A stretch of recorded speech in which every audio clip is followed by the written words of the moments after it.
तो कैसे हो दोस्तों। आज मैं तुम सबके लिए एक नई मूवी की कहानी लेके आ गया हूँ जिसमें एक स्नाइपर होता है जो एक लड़की से बेहद प्यार करने लगता है और वो उसको खरीदना चाहता है। मूवी की स्टार्टिंग में हम देखते हैं कि इसका नाम होता है मार्टिन और ये एक बंदे से मिलता है जो कि अडल्ट मूवीज बेच रहा होता है। और वहाँ पे ये एक मूवी रेड राइडिंग हुड पे इशारा करके उससे कहते हैं कि ये एक्ट्रेस इसको कहाँ पे मिल सकती है। तो वो इसको कहता है कि वो इस मूवी के हीरो से जाके बात करे जिसका नाम होता है जूरो। उसके बाद मार्टिन जाके जूरो से बात करता है और उसको कहता है कि वो इस फिल्म की एक्ट्रेस से मिलना चाहता है। जूरो यहाँ पे इसको कहता है कि ठीक है, लेकिन ये इसकी बीवी को ऐसा कुछ भी ना बताए कि ये ऐसी मूवीज में काम करते, क्योंकि अगर वो उसको बता देगा तो फिर वो प्रेग्नेंट है और उसका बेटा मर सकता है जो उसके पेट में है। इतने ही पीछे से इसकी प्रेग्नेंट वाइफ आ जाती है और इनके लिए कॉफी ले आती है। वहां पे जूरो अपनी वाइफ को बताता है कि ये बंदा इनका नया मैनेजर है और क्योंकि उसने झूठ बोल रखा होता अपनी बीवी से कि ये वायलिन बजाता है, तो कहता है कि इसके शोज अब सारे ये हैंडल करेगा, तो इसके लिए इसको काम के लिए यहाँ से जाना पड़ता है। और मार्टिन इसके झूठ में इसका पूरा साथ देता है, तो जूरो इसकी हेल्प करने के लिए रेडी हो जाता है। फिर ये दोनों यहाँ से गाड़ी में बैठ के अलग शहर के लिए निकल पड़ते हैं और रास्ते में पुलिस वाला जूरो को पहचान लेता है क्योंकि पुलिस वाले ने भी इसकी मूवीज देखी होती हैं। लेकिन फिर भी जब ये नए शहर पे पहुंचते हैं तो वहाँ पे जूरो बड़ा सा वायलिन लेके घूम रहा होता है क्योंकि वो बहुत डर रहा होता है, क्योंकि इस शहर में चोरी होना बहुत ही नॉर्मल बात होती है। और उसने अपनी बीवी को झूठ बोला होता है कि वो एक शो के लिए गया हुआ है, तो उसको ये लेके हर जगह घूमना पड़ता है।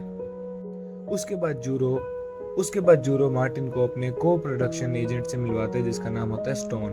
और स्टोन के पास यहाँ पे दो फीमेल असिस्टेंट भी होती हैं। मार्टिन स्टोन को कहता है कि वो रेड राइडिंग हुड की एक्ट्रेस से मिलना चाहता है और यहाँ पे स्टोन कहता है कि ठीक है, वो उसको मिलवा देगा, लेकिन आंसर देने के लिए वो $100 मांगता है। लेकिन उसके तुरंत बाद ही वो मार्टिन से पूछते हैं कि क्या वो एक फौजी है, तो यहाँ पे मार्टिन हाँ बोलता है और तभी यहाँ पे स्टोन $200 मांगने की डिमांड करता है।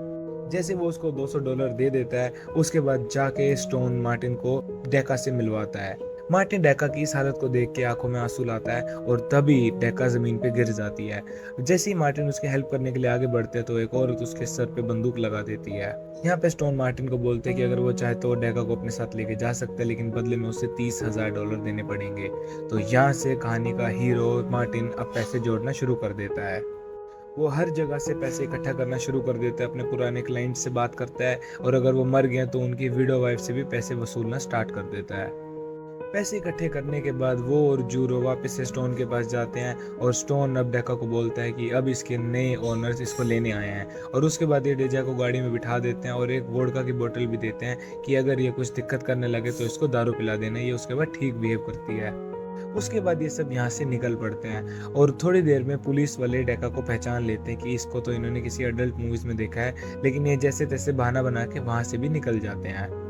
घर आने के बाद डेका इसको बोलती है कि क्या ये इसके साथ फिजिकल होना चाहता है और ये बोलते वो अपने कपड़े भी उतार देती है, लेकिन मार्टिन इसके लिए मना कर देता है और चुपचाप जाके सो जाता है। उसके सोने के बाद डेका उठती है और वहाँ अपने पुराने दोस्तों को फ़ोन करती है और इन्हें बताती है कि ये जगह बहुत ही अच्छी है और ये बंदा उसके साथ कुछ भी फिजिकल नहीं करना चाह रहा। और फिजिकल तो छोड़ो, वो इसको मार पीट भी नहीं रहा। जिस चीज़ को देख के ये बहुत ज़्यादा अजीब रिएक्ट करते हैं क्योंकि इनको आदत नहीं होती ऐसे क्लाइंट से डील करने के लिए।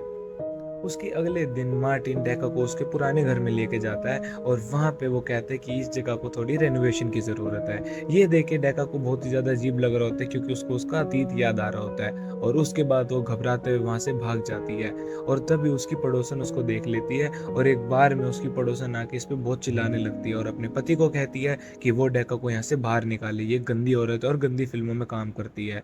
उसका पति यहाँ पे डेका को बहुत ही आराम से बात कर रहा होता है और यहाँ से जाने के लिए कहता है, लेकिन बदले में डेका उस पर बहुत जोर जोर से चिल्लाने लगते हैं और कहते हैं कि वो छोटे बच्चों के प्राइवेट पार्ट्स देखता है। ये सुन के उस आदमी को बहुत गुस्सा आता है, वो इसको मारने के लिए आगे बढ़ता है और इतने में डेका भी एक बोतल उठा के उसको मारने लगती है, लेकिन इतने में मार्टिन आके एक गोली चला देता है उस बोतल पे इससे पहले कि वो उसको मार दे।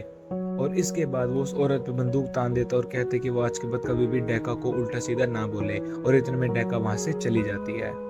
फिर हमें पता लगता है कि मार्टिन बहुत पहले से ही डेका पे नजर रखे हुए था। वो इसको अपने स्कोप से रोज देखा करता था और इसी से उसको उससे प्यार हो गया। अगले दिन सुबह उठ के डेका देखती है कि वहाँ टेबल पे कुछ पैसे और एक पेपर पड़ा है क्योंकि वो एक ग्रोसरी लिस्ट होती है। और वहीं दूसरी तरफ मार्टिन अपनी मम्मी मारिया से मिलने गया होता है जो एक किडनी पेशेंट होती है। उनकी किडनी खराब हो चुकी है और उनको रोज डायलिसिस के लिए वहां जाना पड़ता है। अगले दिन उठ के जब मार्टिन खाना बना रहा होता है तो डेका उससे पूछते हैं कि उसने इसके साथ कुछ भी फिजिकल नहीं किया, क्या उसको लड़के पसंद है क्या। और तभी उस टाइम पे मार्टिन उसको अपनी पुरानी कहानी बताता है कि उसको एक लड़की को प्राइवेट इन्वेस्टिगेट करने के लिए कहा गया था, और जब वो इस पे इन्वेस्टिगेट और उसको स्टॉक कर रहा था तो उस लड़की को पता लग जाता है, और फिर इन दोनों के बीच में फिजिकल हरकतें होती हैं। और उसी टाइम पे ये दोनों फिजिकल हरकतें करते हुए एक एडल्ट मूवी देख रहे होते हैं, और वो एडल्ट मूवी डेका की ही होती है, और वो डेका को देखते ही उससे प्यार कर बैठता है। वहीं दूसरी तरफ डेका अपने दोस्तों को फ़ोन करके कहती है कि वो वापस आना चाहती है, उसका यहाँ पे मन नहीं लग रहा। लेकिन उसकी दोस्त बोलती हैं कि वो लड़का बहुत ही अच्छा है, वो उसके साथ शादी करके अपनी ज़िंदगी आगे बढ़ाए, और वापस से इसी नरक में तो उसको आने की कोई ज़रूरत नहीं है। अगले दिन शाम को डेका मार्टिन को बोलती है कि उसको केक बनाने के लिए कुछ मक्खन चाहिए, तो यहाँ पे वो मार्टिन से कुछ पैसे मांगते हैं और केक लेने चली जाती है। उसी टाइम पे डेका के पुराने दोस्तों का फ़ोन आता है जो उसको बर्थडे विश कर रहे हैं, लेकिन वो मार्टिन की आवाज़ सुन के फ़ोन को रख देते हैं। उसके बाद मार्टिन याद करता है कि कुछ साल पहले भी वो डेका पे जब नज़र रखा हुआ था, तो जैसे ही उसका बर्थडे होता है वो शाम को अपने पति से मिलने के लिए जाती है, और जैसे ही उसका पति गाड़ी से उतरता है वो अपना कोट उसको दे देती है, जबकि उसने नीचे कोई कपड़े नहीं पहने होते। ये देख के मार्टिन को बहुत ही ज़्यादा अच्छा लग रहा होता है। प्रेजेंट में वो डेका के लिए बर्थडे केक लेके जाता है और उसको सरप्राइज कर देता है। डेका को ये चीज़ देख के बहुत अच्छा लगता है, और मार्टिन बहुत आराम से उसके गालों पे किस कर देता है। उसके बाद ये दोनों रात को बहुत ही करीब होके सो जाते हैं।